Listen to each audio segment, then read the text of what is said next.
I see no real appetite amongst Labour figures to bring him back. Well, people always speculate about it, but I don't see it. But Ben, we talk about Labour figures, but the point that Corbyn keeps on making is he's got this wonderful bedrock of support, these new people that came along, and that doesn't change no matter what happens in these by-elections and whatever happens here. And I see that here we are, Miliband himself saying about his future, I honestly don't know what I'm going to do. It's hard to see, but what is the point of saying never? But really, the possibility of him coming back? I mean, yeah. You mentioned that bedrock of support. I think it's getting a bit crumbly lately because a lot of those supporters are not happy with the stance he took on Brexit. The He'd still be re-elected though, wouldn't he? He would be re-elected, but the ardour is gone. The enthusiasm, the almost cultish enthusiasm for him as their saviour. And I think perhaps not on the majority, of course, but I think some of them will be looking at these results and thinking, hang on, maybe some of the doubts are right, and this cannot go on, and we are heading for the wipeout. Maybe the penny is finally dropping. It seems to be dropping amongst the union movement, as we're going to talk about. You're queuing up the Eye, aren't you? The front page of the Eye. Slightly odd position we're in here is that here we got it, Ben. Corbyn given final warning by union chief. We're not 100% sure because we can only see the front page at the moment. We have to be honest. We don't know who that is, but we think we probably know. Don't we? So Dave Prentice, who's the head of the Unison Union, which is a sort of public service union, second largest in the country, 1.3 million members, so it's a very influential union. And of course the unions were very much behind Corbyn in the elections. The Parliamentary Party wasn't, the unions were. So any union guy, big senior union figure who comes out and says that they're worried about Corbyn, this quote, this tribute to him is sort of last final warning. That's significant because that is an important part of his base. And if these guys are starting to say this can't go on, that will be very worrying for Corbyn. Countdown to Corbyn's departure? I don't know about that. I mean, look, the Labour Party leadership election is my favourite annual event, but I don't know whether this is actually going to shake the tree on the next step, because of course he still does have the Len McCluskeys of this world backing him for the moment. And even if they came out against him formally, they don't control their members' votes. For a long time, the union bloc vote was decried as anti-democratic. Now the bosses may feel that even if they come out against a leader like Corbyn, their members might still vote for him. And in fact, I think would be quite likely to. OK, let's move on now. We talked about Theresa May, great day, she says, wonderful victory. But of course, there are lots of things haunting her around the corner. Alex, we think of Brexit as being the big battle, but the FT, the Financial Times, has a slightly different thing. May faces disability benefits battle. What's this all about? Theresa May and her government, it's funny, isn't it, that politics always wants to personalise and make things about the leader. Actually, this is about the government and an initiative that began with IDS, with Ian Duncan Smith and his attempt to change the welfare system. The point that the government made, in opposition under IDS and his Centre for Social Justice, was that many people, when they get onto benefits, never come off them. That in effect you were trapped in an environment where you'd never be asked again if you were still sick, and you were financially incentivised never to rejoin the workforce. An attempt to fix that has led to an enormous backlash, and people saying that many people who should never be forced into work or forced even to have an assessment are being assessed and assessed unfairly. Theresa May now and her government now face a situation where there's a significant deficit in as there is in every department in government. Yeah, £3.7 billion hole, according to this. Yeah. Now, we have to be able to help those who can work back into work, and that instinct is admirable. But on the other hand, of course, there has to be a point below which nobody can fall, and that tax is the price we pay to be in a civilised society. Getting that balance right and being seen to get that balance right is something the Conservative Party has to try very hard to do. Right, OK. Ben? So this is interesting because this is the reality behind some of the rhetoric about being in favour of the party of working people, the compassionate face of conservatism, because these are benefit cuts which date back from George Osborne's time. He put in train these cuts, and they're integral to his plan of balancing the budget. Now, May has not reversed those, and this is one element of them. She's got a hole to fill, but the bigger element actually is the cuts to tax credits, which are going to fall on a lot of working people. the idea that the only people, the only Yeah, but that's different to these disability benefits, It is. which are generous and encourage people to stay on them. It's part of the same package that George Osborne put through. It's part of the legacy, but and she's not scrapped that legacy. My point was, I can agree with you about tax benefits, which might disincentivise people from getting into work or taking on more work. But I think the government is right to say our disability, and it's a hard message to make, but that our disability benefits package is often too generous and encourages people who, in fact, are not sick to claim to be sick or stay on the sick. It's the old problem, isn't it, facing all government, particularly Tory ones. Yeah. Let's shift on. Let's go on now. Oh, actually, back to the Daily Telegraph. Story here about the Netherlands. Ben, your turn, I think, isn't it? Netherlands holds inquiry on whether it could ditch euro. It sounds a bit sort of formal, but this is something. This could be the beginning of something really big. Well, just explain to us what's happening. Yeah, so the Netherlands has elections on the 15th of March, important parliamentary elections where we'll decide the composition of the new government, and they have very powerful forces of Euroscepticism in the country sort of bubbling up. And the Netherlands is one of the core countries of the Eurozone. And one of the assumptions is if countries like that start to leave or decide to leave, then the whole edifice could collapse.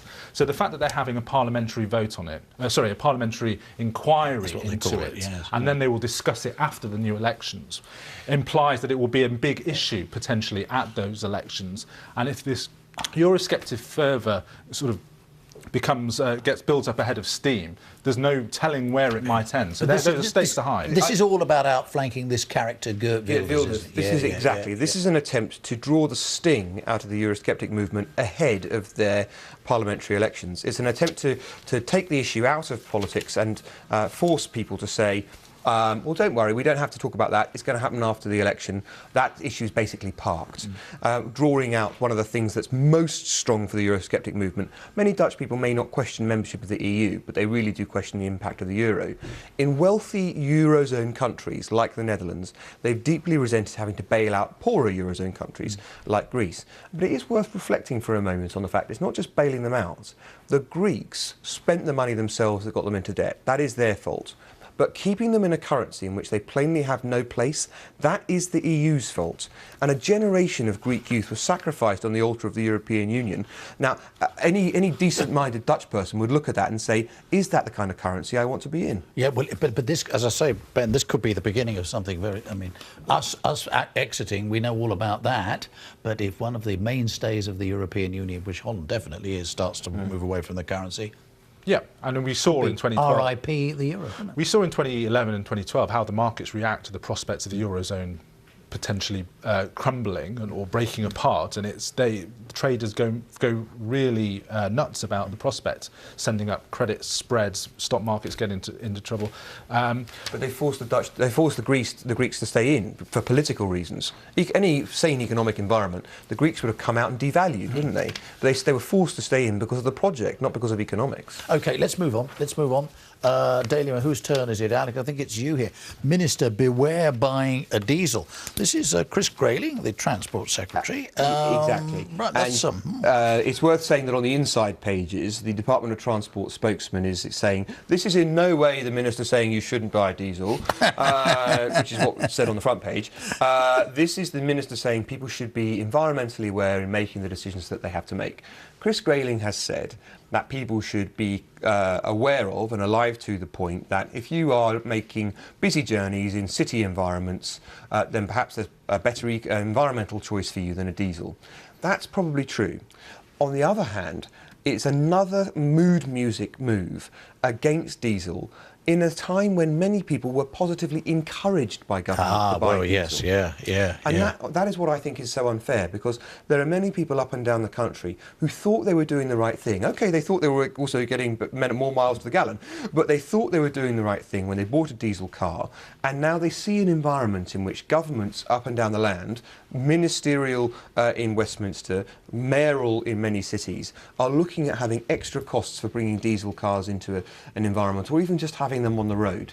It may be the right policy eventually, but it's far too fast to be fair, because many people bought diesel in an environment when they were positively encouraged to do so. At the same time, Ben, you would think that people's attention should be drawn to the polluting effects of their particular car. I mean, governments have been doing similar things really for years, or encouraging the congestion charge in London is based on how much the output from your car and so on. So actually, it's just a move from that, isn't it? Yeah, you can look at it in two ways. I mean, on the surface, it sounds like he's being a bit like Arthur Daly, saying, "Oh, don't buy that car, buy this car," which doesn't look very ministerial or appropriate. But on the other hand, I think you might be right, Nick. I mean, he is pushing on an open door. It's well known that diesel is not the sort of panacea for the environment or for the driver that it was once presented as. We've had the whole VW scandal, which has totally tarnished the brand of diesel as well. So in that sense, you might argue that it's a bit of a nudge policy, saying, look, you know, we are going to bring in. There's a diesel scrappage scheme which is also on the way, and I suspect this is all part and parcel of that agenda. So maybe he's just sort of trying to nudge things in the right way. The other reason the government may nudge is that last year they lost a case over their environmental emission controls to an NGO called Clean Earth, which said we're not moving fast enough. They don't really want to lose any more like that. So it may be to do with that too. Let's go on quickly. The Daily Mail talking about the business of business rates. Yeah, and not only business rates. But let's just read the headline first. Small firms may be forced to work out own rates. My goodness me, what is this about? There is the suggestion that firms who already face enormous hikes, not quite as enormous as the Mail says, they say 3,000%. Ben, with his economics eagle eye, picked that up. It's 300%. Oh, which is still a lot. They've said 3,000, which really is crippling. No doubt. Never wrong for long. Some editors in trouble tonight. Yeah, these firms may then have to try to calculate their own rate. As we all know, if the taxman makes an error in your favour, you don't get paid interest on it, and nobody gets into trouble when it's finally corrected. Yeah. But if you make an error that's contrary to the taxman's favour, then you have to pay up, in retrospect, often quite a lot of money. Imagine now that you are a small business. You don't have a full-time accountancy department. You don't have someone working on this all the time. You have not only to work out your own rate, but you're at fear of, if you get it wrong, you may face punitive punishment going back years. But I have to say, it's a bit of a complex matter, but you're always worth reading to the end of these stories, Ben, and see what the Revenue and Customs and the Treasury say at the end. They said, it does not indicate a government preference and does not discount other options. So maybe it's a nightmare which we won't have to face, or small businesses won't have to face. There's quite specific context with the way small businesses work with business rates, because they have these very infrequent evaluations. That's one of the reasons why there's such a furore at the moment, because they've not done it for 7 years, and it is done on this sort of imputed way. So there's often appeals, and those appeals are often successful. So it's possible, I'd need to see the detail of the plan, but it's possible that it might be better for firms to say, this is what we think our rateable value is, and then get the HMRC if they disagree with that, rather than doing it the other way around. The trouble is that local government doesn't have enough money. And what we're doing instead is forcing local businesses to take on the risk of getting these calculations wrong. OK, one story must do. Let's go to the back pages. That they've all got, all papers have the story about poor old Ranieri getting the boot. Yeah. Oh, I just came up with that. Anybody wants to go with that? From Leicester City. Interesting slant on it, I suppose, in the Express. Who wants to have a go at this? Jose Mourinho wading in. Well, he's been there. You know, he's been in that position. He won the title. They get sacked. Players don't perform the next season, and then he gets the boot as a winning manager. It's really interesting that he's gone for the players here. He's saying they are at fault. They started thinking about money, and they should have performed better, and they let Ranieri down. It's on his soul. That's what happened in the Chelsea boot room, isn't it? But look, I mean, I'll be at Palace tomorrow against Middlesbrough, which I know Palace will win, of course. But everyone will be talking about Ranieri going. It is such a riches to rags story, and so sad. Win the title and out next season. But that's modern football, and if you face the risk of relegation, and if I owned the club, can you guarantee you wouldn't do it? Right. I'm not sure you can. Thank you both very much indeed. We have to leave it there, Ben Chu and Alex Dean. That is it from the papers tonight. Don't forget, you can see the front pages of the papers online on the BBC News website. It's there for you 7 days a week at bbc.co.uk/papers. And if you missed the programme any evening, you can watch it all later on the BBC iPlayer. From us all, goodbye.